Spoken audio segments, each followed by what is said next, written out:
Hello, everyone, and welcome to our channel, The Audible Review. Today, we're doing a deep dive looking into excerpts from Ben Carlson's book, A Wealth of Common Sense, Investing Simplicity. Right. And our mission here, really for you, is to pull out those simple foundational strategies, the ones for building, lasting wealth. Showing you don't need to be some kind of Wall Street genius. Exactly. You just need patience, Mm. discipline.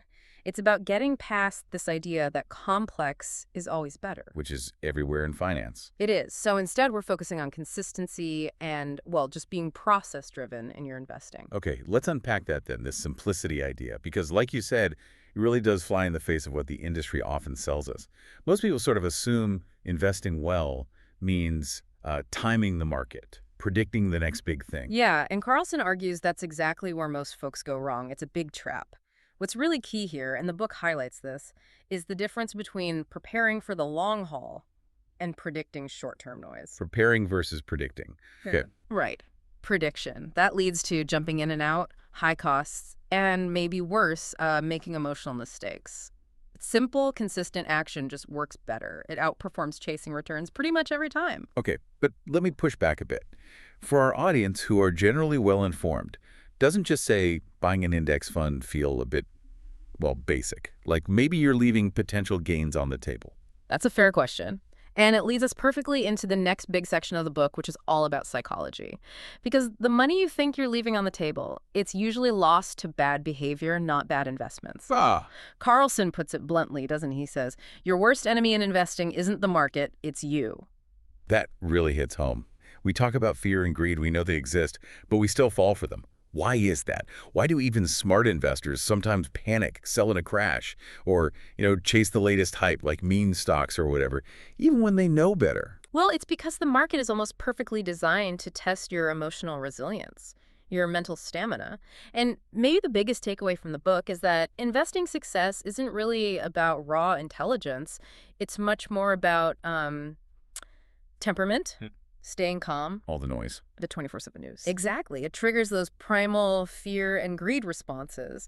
And if you don't have a simple, repeatable process to fall back on, your lizard brain, as they say, takes the wheel. And wrecks the long-term plan. Pretty much destroys the compounding effect, yeah. So that focus on having a process, on preparation, brings us to the actual framework he lays out. And it is, like you said, simple, almost laughably so. He basically says, 1, diversify your assets, spread it out. Right. Don't put all your eggs in one basket. 2, keep your costs low, really low. Crucial. We should pause on that one. Okay. When we talk costs, we mean those expense ratios, fund fees. They seem tiny, right? Fractions of a percent. Yeah, easy to ignore. But over 20, 30 years, compounding works both ways.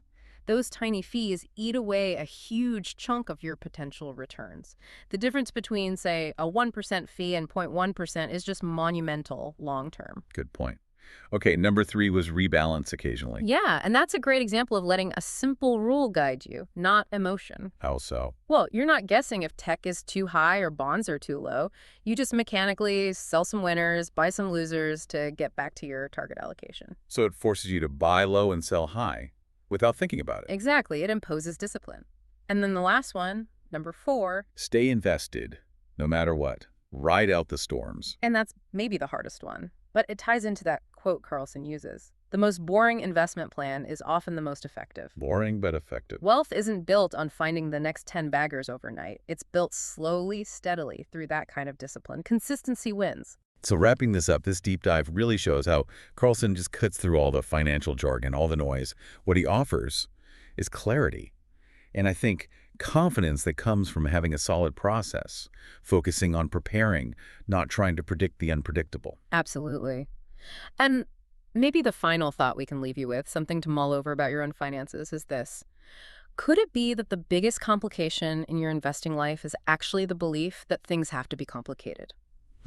Interesting. Maybe that clarity, that simplicity, maybe that's what actually allows your money to work quietly and effectively for you without you getting in its way. Confidence through clarity, not through complexity.